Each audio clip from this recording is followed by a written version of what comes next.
Do you like books? Do you have a lot of books in your house? Where do you keep your books? What is your all-time favourite book? Hello everyone, I'm Kathleen Pelly. Welcome to Journey with Story. I'm sure many of you are book lovers and story lovers.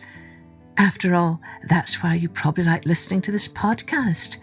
And I'm sure many of you perhaps have your very own bookcase in your bedroom where you keep your favourite books. Today's story is an Encore episode that originally aired in November 2021. And it's all about a man who loves books so much that he eventually runs out of space to fit them in his tiny house. But luckily, he comes up with a very creative solution. This is an original story written by me for you. And this story is dedicated to all the girls and boys and their teachers and parents at the Living Learning Homeschool, Family Clusters Kinder I, and SNSD, who hosted a Zoom author's visit from me all the way in the Philippines. And the boys and girls then performed 2 beautiful songs. You can take a listen here. Ang mga mabubuting bata, gumagalang sa nakakatanda, sumasagot ng may opo, nagpapaliwanag ng may po at opo.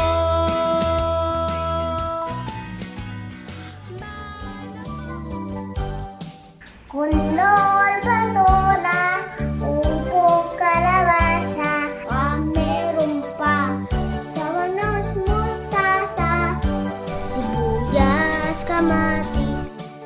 Thank you, boys and girls at the Living Learning Homeschool, for sharing your sweet voices with all of our listeners on Journey with Story. Wasn't that beautiful? And if you're a parent or a teacher who would like to host a Zoom meeting from me, you can find out more about how to do that if you visit our website at www.journeywithstory.com. Let's take a journey with the Bookery. Timothy Tuttle was a lover of books. He had oodles of them stuffed into every nook and cranny of his itty-bitty house, which was an attic above the bakery. Books, books, books, everywhere a book.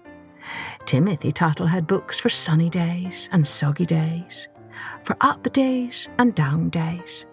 He had books for everyone and anyone, for fusspots and worrywarts, for bossy boots and know-it-alls, for dreamers and doers. And in times of trouble, be it a torn teddy, a bent bike, or a sick kitty, Timothy Tuttle always turned up with a listening ear, a hearty hug, and just the book to banish the blues and heal the hurt. But whenever he popped into the baker's below to lend a book, Mr. Cameron only tisked and tutted and shooed him away. "I've no time for books," he grumbled. "There's bread to bake and buns to frost. Besides, I've told you before, Mr. Tuttle, you have altogether too many books. You are going to run out of room one of these days." Timothy Tuttle only chuckled. No, he insisted. "Books are like friends. There will always be room for another." And when one dreadful day Timothy Tuttle did run out of room for his beloved books, he simply shrugged and said, "Oh dear, now I will just have to find some more unusual spots for my books." And that is just what he did. He crammed a bundle into the empty oven. He wedged some in between the stairs. He squirreled a few into socks and slippers and shoes. He buried others in bread baskets and flower pots. He even built a turret of books by the window and a tunnel of books in the hall.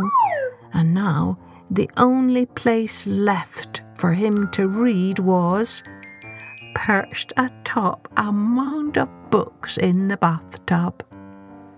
But Timothy Tuttle never complained. Instead, he continued to feast on books. Books that moved him to tears, to smiles, to do good and to be more. Books, books, books, from cellar to ceiling, through hall and bedroom and beyond. Books brimmed. "Too many books," scolded Mr. Cameron as he bumped into a merry band of book lovers bounding down the stairs. "Nonsense," called Timothy Tuttle from the landing. "Books are like friends. They make you love more. You can never have too many." And indeed, everyone agreed you could not wish for a finer friend than Timothy Tuttle. When little Lucinda Brennan was in the hospital with a spot of tummy trouble, Timothy Tuttle trundled off to give her a wheelbarrow full of books tied up in a ribbon. He stayed a while and read her his favourite book of poems. "Oh, you're a pal," trilled Lucinda, and her face sparkled like a star. When Fireman Jim's old cat Alice died, Timothy Tuttle bustled off to the fire station with a tuna casserole and a book called Kitty Heaven. He hung around to listen to some Alice stories, and then he left with a wave and a hug. And when Mr. Cameron came down with the flu, it was Timothy Tuttle who kept the bakery open. But how will you manage?" sputtered Mr. Cameron. "Oh, not to worry," soothed Timothy Tuttle. "I've read up all about it." For 4 days Timothy Tuttle kneaded the dough, frosted the buns and baked the bread, while customers streamed in and out. Meanwhile, Mr. Cameron lay in the back bedroom with a bottle of medicine, a bowl of soup, and a bundle of books. Day after day, spoonful by spoonful, the soup and the medicine chased away his fever and his chills. And page after page, word by word, those books of stories buried their way into his heart and charmed him into a book lover with a penchant for pirate stories. On the 5th day, Mr. Cameron told Timothy Tuttle, "I'm almost better now, but still, can you bring me another bundle of books tomorrow?" "Ah, certainly," agreed Timothy Tuttle. But before tomorrow dawned, a storm began to brew. In the middle of the night, the rain lashed and the wind screeched. A mighty gust ripped a hole through the roof. Torrents of rain gushed in. "My books!" cried Timothy Tuttle as he leapt out of bed. "They'll be ruined!" He called his friend, Fireman Jim. He came at once with his fire brigade. "It's going to take a while to mend this roof," yelled Fireman Jim. "You need to move your books somewhere safe at once." But where?" wailed Timothy Tuttle. "My bakery, of course." It was Mr. Cameron. He had heard all the commotion and had come to help. "Splendid," agreed Timothy Tuttle. "But how can we move all these books?" "We could use our special fireman's chute," suggested Fireman Jim.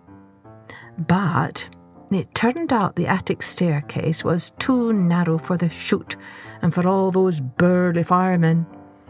"Oh dear, now what shall we do?" wailed Mr. Cameron. Timothy Tuttle had no answer. He bit his lip.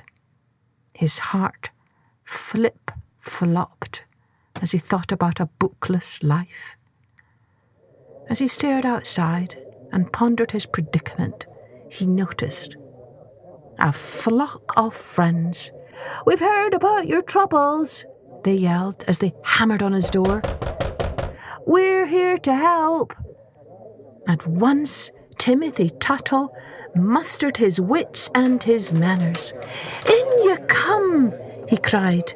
"Now, make a chain," he ordered. "A human chain. We can move the books hand to hand." And that is just what they did.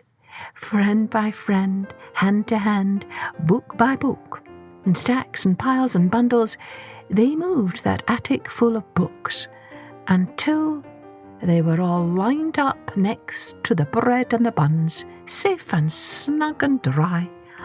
"Thank you, my friends," cried Timothy Tuttle, amidst a flurry of cheers and tears.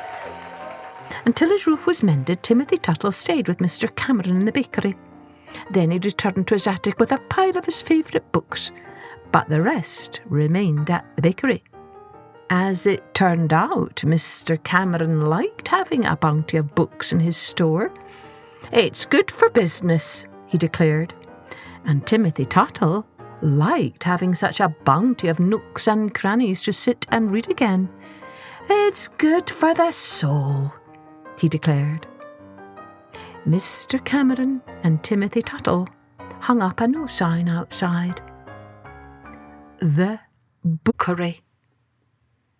Now, from far and near, people flocked to buy their bread, borrow a book, and make a friend or two. Books, books, books. Everywhere a book.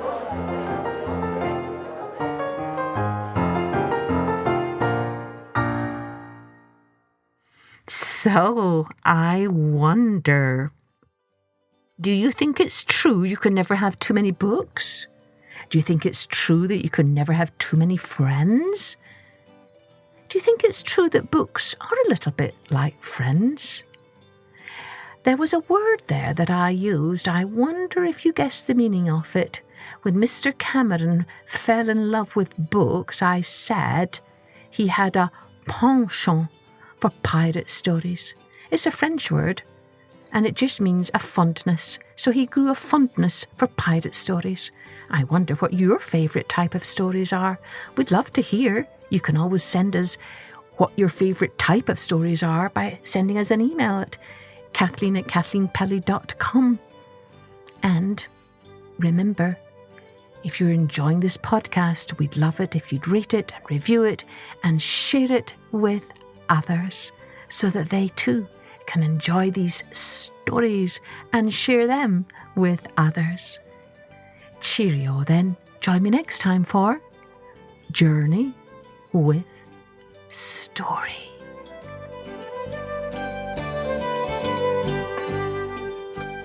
Music and post-production was by Colette Jonas.